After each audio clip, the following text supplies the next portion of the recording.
Taurus, welcome to March. So March 1st, Venus goes retrograde. This is your ruling planet. So Venus was moving along. It got to March 1st. It starts to move backwards in degrees. It's going to move back all the way. Well, first of all, the retrogrades runs from March 1st through April 12th. So Venus will move backwards in degrees starting at 10 degrees of Aries. So look in your chart and see where 10 degrees of Aries is. And then Venus will move all the way back to 24 degrees of Pisces. So when it gets to April 12th, it will have arrived at 24 degrees Pisces. Then it'll go direct and it'll swoop back over everything that's happened. So we are basically going back in time to all that has been going on since January 28th. And then we're going to feel the effect of this until about May 16th. But once we get to April 12th, it will be direct. So things lighten a little bit, but then we'll revisit all that time period again straight into mid-May. We have themes of impulsive spending, breaking cycles, right? So Aries is very impulsive, likes to get out there, doesn't always think everything through. And we're talking about Venus, and Venus rules money and it rules relationships, especially the one with ourselves, especially the one with women, because Venus is written as a symbol for women. But it's going to affect all relationships in general. So we're going to look at our impulsive energy around these themes. We're going to move back into Pisces, which Pisces is all about karma, breaking old cycles, and it's called the undoing. So we want to be able to undo this tangled web that we've weaved and be able to go into new times. Okay. So this isn't a great time for major purchases, but this is a time for you, Taurus, to kind of go look at some of the shadowy things. And I would just advise you to observe. Okay. Really, that's the best thing you can do is just observe. So break out a notebook and write some things down. Now, one of the quotes that came up for me for you is things can turn out better than you hoped for. Okay. So that's a positive statement that things actually can turn out better than you think. So don't dread this Venus retrograde too much. Let's look at it as a time where there's attention on you and what's important, and you can bring big shifts in. Okay. Now remember, this will revisit Valentine's Day too. So this will be interesting what was going on around Valentine's Day. So if things didn't go well, you have a chance to kind of revisit it and rearrange it, reconnect with someone. Okay. Now Uranus has been in your sign for a while now, the oh wow planet. So you still have that going on. You're going to have a long square with Pluto, the planet of transformation and change. It's hanging out in the sign of Aquarius for the next 20 years. Well, I think we're down to like 19 and change right now. So you're going to have a lot of intensity with Pluto there. Pluto rules other people's money. Venus is like your own money. So there can be really good things. They're kind of intersecting, right? So we want them to intersect just right, not be head on, a big collision. We want it to be smooth. All right. So there's a tension there. Now, there's a full moon in Virgo this month, and Virgo is an earth sign. So you are an earth sign, Taurus. So you make a beautiful triangle, or trine, we call it in astrology. And this is the lunar eclipse. And this is the one that we were talking about that is the great purge. So if you didn't listen to the month ahead yet, please head over and listen to the full month ahead talking about how to make the most out of these eclipses. So you want to make sure that you're purging. I wrote down, allow it to go, allow things to go. And what I got for you was cancel subscriptions. So go through your bank statements and look at all those little amounts of money that are being pulled out, because they certainly add up to a lot. Cancel some subscriptions.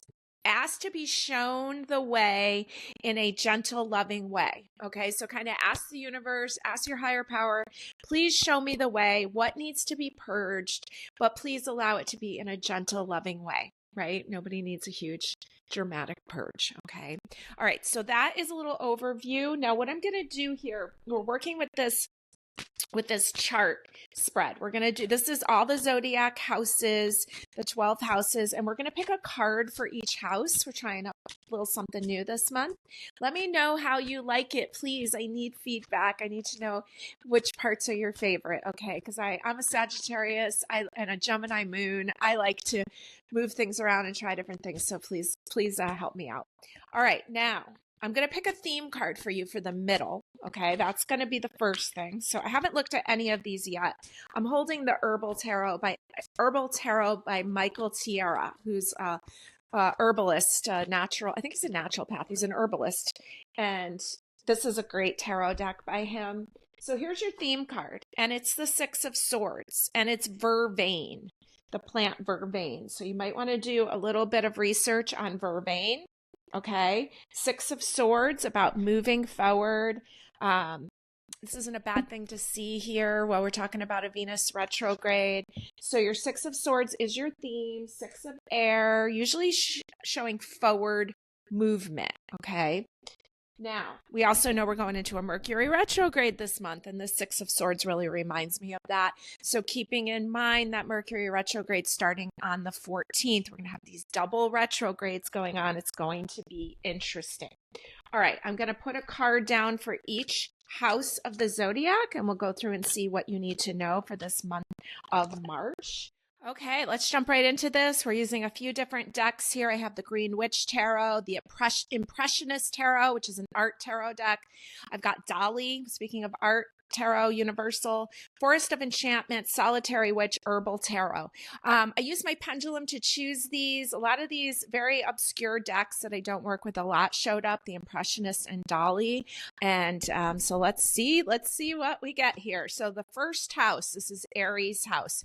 We know we have an Aries new moon this month. We know we have a lot of planets moving into Aries. And this is the house it's the house of I am, right? It's the first house of the zodiac. It has to do with your childhood. On this sheet here, and I borrowed this sheet from Tess Reed. I took one of her courses and I blew up this wheel. And on this sheet, it says your physical body and public image. And I tend to think of your physical body more as Taurus, but this is kind of like your brain. Aries is your head. It's the development of you as a human, okay? It's also related to your image because it's almost like, I think of it as the house of like your branding, like I am, this is who I am now, okay?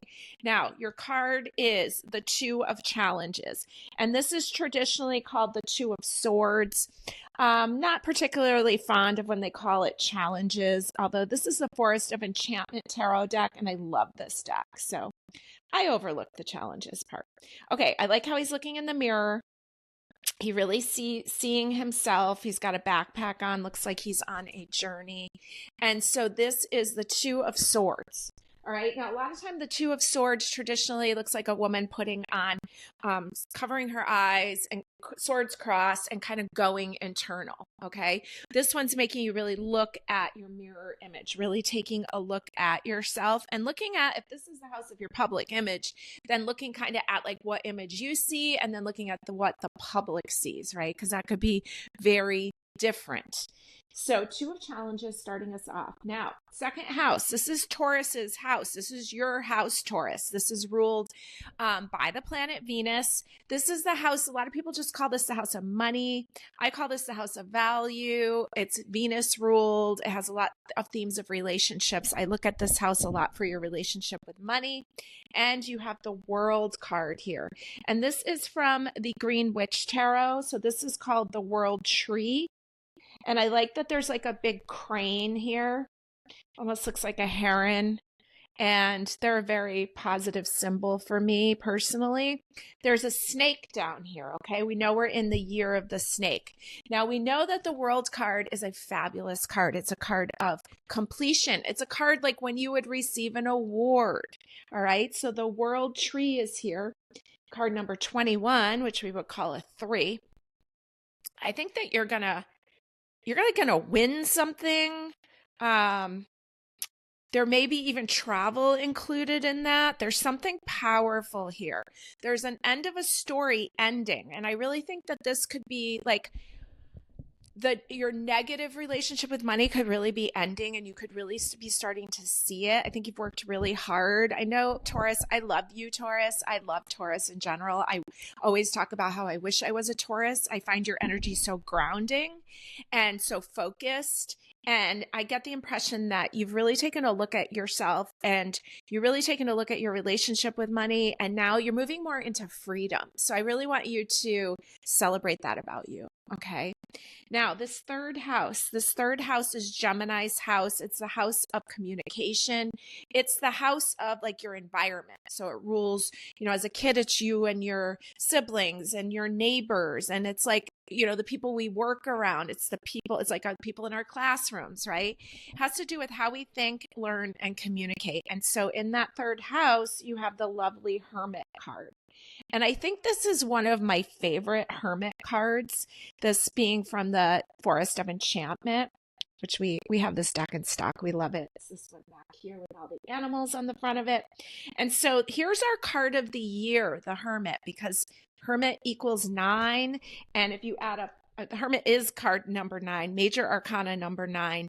And if you add up 2025, it equals 9. So you got a power position here. And the Hermit is Virgo energy, which is ruled by Mercury. And we're talking about Gemini's house, which is also ruled by Mercury. And you can see he's got like his pen here that he's been writing. Looks like he's been reading and writing and taking some quiet time out. So make sure that you're taking and enjoying. I talk about how it's like winter's up here in New England. Winter's the weirdest time, right? Like part of us can't wait for these like cozy moments. He's sitting by the fire. I always think about all the books I want to read, and I do, and I write and all that. But there's this frustration that comes with it. And it's like, I wish we could just embrace that. Like, okay, we're in the quiet time period. Make peace so that we know things are going to move ahead quickly, right? So I see here that you kind of taking advantage of some of this a little bit quieter time. And even if you're not in New England listening to this, and maybe you have nice warm weather, but regardless, planets have been in Pisces, and that's kind of like a limbo state. It's a retreating state. It's a slow moving emotional state. And then we're going to move into Aries. That's going to be full speed ahead. So either way, no matter what climate it is, you probably are feeling similar feelings. Now we move into the fourth house, which is the house that's owned by Cancer, which is ruled by the moon. So this is like the house of intuition. This is a very psychic house. This is the house of your home and where you feel safe and how you reground. It's your root chakra. It's your family life. Okay. And you've got the King of Cups here, and he's eating a great big meal, which is so the fourth house, which I love when that lines up. Like I didn't look at any of these, and this just lined up with the King of Cups here. He's got like a bee flying around his cup, and it looks like everything's really beautiful and lush, and there's plenty there. And so kind of enjoying that, coming in next to the Hermit, sitting by the fire, enjoying all the beauty. And there's something very rich about this. Okay. So keeping that in mind too. We know that I remember reading the book Sugar Blues years ago, and how the history of sugar and how the wealthy people were the first ones to have all sorts of these different illnesses that I think diabetes was one of them that the poor people didn't have because they couldn't afford any of those really rich things. So there's something here. I get a sticky sweet feeling there. So keep an eye on your sugars this month, watch your diet this month, but also really enjoy it. Okay. Now the fifth house, creativity, children, romance. This is Leo's house. This is the house of fun. I think of Leo's house as stepping onto a big concert stage. And here's the Liar. This is the devil. Okay. And he's kind of signaling for you to come on in. And so here you've had a lot of major arcanas. You had a major secret of life cards, the more powerful cards of fate, the things that we really need to learn. Again, I do believe in free will, but I do think that there's some themes here that we came here to learn. And here's the devil. Okay. So he's inviting you in. He's very powerful. When the devil card comes up, we ask the question, who has the power in this situation? Okay. Where are we being manipulated? Where is guilt being used? Where are these like negative behaviors coming in?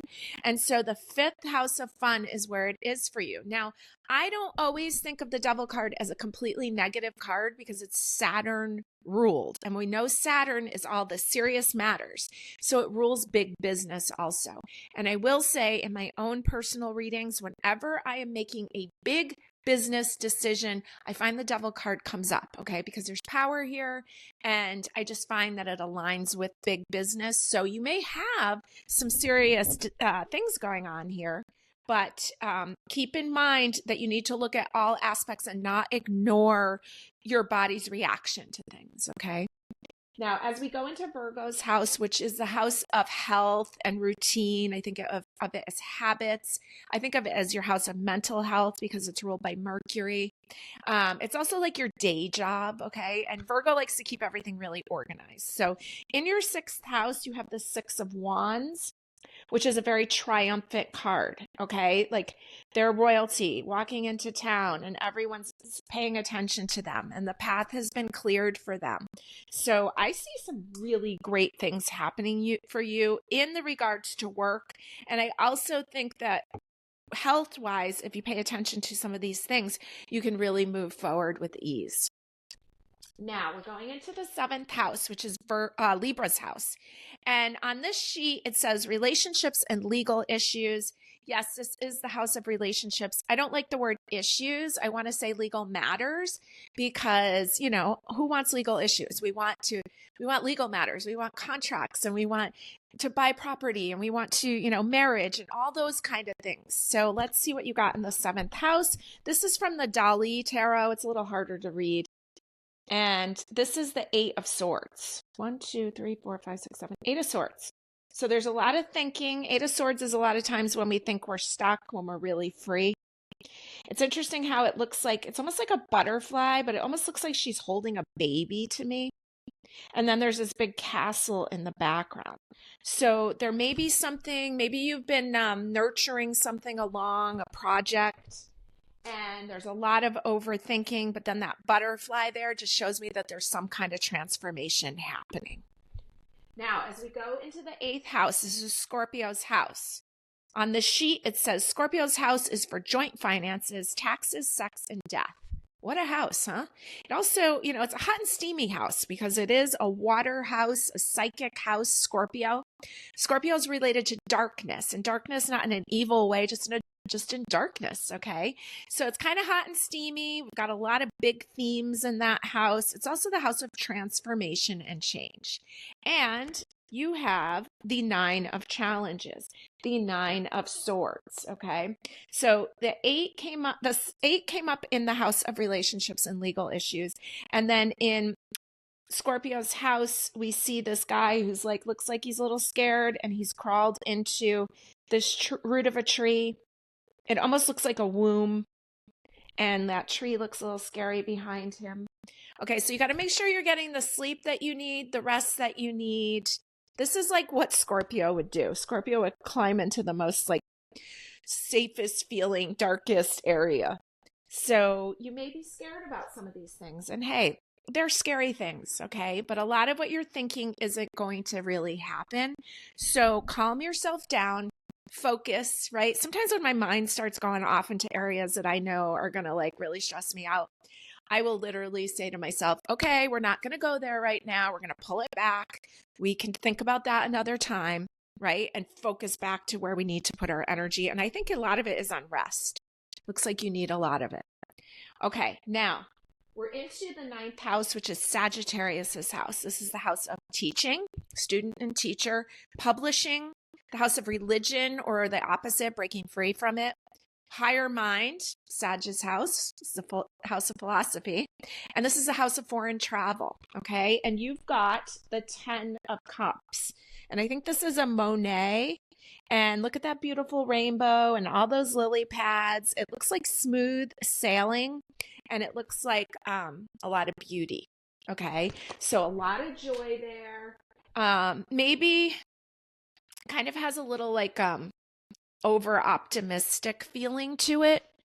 but that's what like Sagittarius is associated with that. So it's like almost kind of keep thinking big is like what I'm getting. And like, yeah, maybe it's almost like I see you swinging in both extremes. Like you're really worried and you're overthinking, but then you're highly optimistic.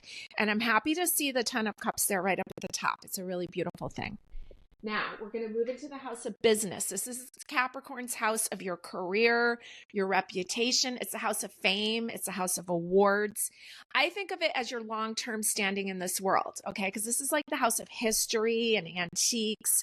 This is like your family legacy, right? Because not everybody's working in a career. Some people are focusing on their family as their main focus. So, Capricorn's house, and you have the standing stone, which this is the Justice card. It's card number 11. We call it a 2 in numerology. It says harm none. Okay. But this is a card of legal matters in your house of career, in your house of long-term standing, in the house of fame. Okay. So there's some interesting things coming in. This is a Venus card. This is Libra, right? And you and Libra share the same ruling planet. Well, I think of Taurus and of Venus as like the beautiful things of the body, jewelry, clothing. I think of it as Mother Earth. And then I think of Libra as all the legal things, all the property ownership, all the ownership of the things that we fight for. Okay. So I'm taking that as a very positive thing here in your 10th house. Now, as I move into your 11th house, which is Aquarius's house of newness, it's associated with your hopes and dreams, your goals. It's your social life, and it has themes of your friendships. And we've got, oh, look at that cute little 3 of visions or 3 of cups. You've got some dancing bears here, and they are just adorable. This is the 3 of Cups from the Forest of Enchantment. It looks like a lot of joy and fun, and almost like your little fan club there, okay? Now let's go into the 12th house, which is Pisces house. Nobody really understands the 12th house. It's called the house of the undoing in Old English, and it's because it was considered the house of self-undoing. It rules jails, it rules hospitals. And since my moon sits in the 12th house, I don't like that jails and hospitals thing. I like to think of the 12th house as the house of retreating back. And so it literally rules retreats. It rules meditation. It rules anything that takes you away from society, including drugs and alcohol. It's also the house of karma and the house of secrets. Okay. So we can be undoing old ways here. And I picked one from the Dali tarot deck, and you got the Page of Cups. And this is, a page is fun. Interesting, the cup there. And it almost looks like an owl's eyes there. And another little bird up here. And so you may want to look at, how much are you drinking? How much are you partying? It's kind of like young energy. It's holding a huge, gigantic cup, okay? Asking you to use some wisdom there with the idea of the owl. And really not avoiding some of your deeper emotions, okay? All right, so this is your overview for the month. It looks really good, okay? Yeah, you might have to be careful about food and alcohol this month. That's definitely coming through pretty strong. But you've got a lot here about success, and you've got a lot here about opportunities, okay? I think you might be like rebranding your public image a little bit. And so enjoy all the beauty of it. Make sure that you get sleep, because it feels like things are going to be really picking up. All right, now I'm rolling you some dice. We've got the sun in the sign of Leo in the second house. Okay, that's your house. That's Taurus's house. So you got the sun shining in the sign of Leo, and Leo is ruled by the sun. Okay, so there's a lot of visibility. There's a lot of like front and center, like, look, here I am. In the second house, the house of value. It's literally the house of money. I think you're going to get funded for something. I think you, if that's doesn't align to you, it's like something you've been waiting for is going to come in. You're going to be offered something, and you're almost going to be like, hey, I'm offered this, but I'm in the middle of a Venus retrograde. Okay. I would be almost a little bit more concerned about the Mercury retrograde starting on 3/14. Granted, I wouldn't go dishing out a ton of money to people, but I think that there's going to be opportunities coming in for you. I think this Venus retrograde is actually going to work good for you, and things can turn out better than you hoped. All right, not a bad thing. All right, let me give you some power days for the month because I'm going to do that off of the dice that we rolled. So you basically rolled Leo and Taurus, okay? And so the moon will be moving into, let's see, it's in Taurus right in the beginning of the month. So on March 3rd, Monday, March 3rd, the moon moves into Taurus at 5:37 a.m. Eastern Standard Time. So this is power times for you through the 4th through the 5th until 7:29 a.m. And then you get more power days with the moon in Leo, and that starts on Sunday the 9th at 6:59 p.m. and stays there Monday the 10th and Tuesday the 11th all the way until Wednesday the 12th at 3:56 a.m. These are power times for you. Let me just see if the moon goes back into Taurus anytime in the month. At the end of the month. So right at the 30th, the moon will move into Taurus again at 4:16 p.m. and that will carry in through the 31st and the 1st of April, April Fools, until 4:26 p.m. Have a fabulous month, Taurus.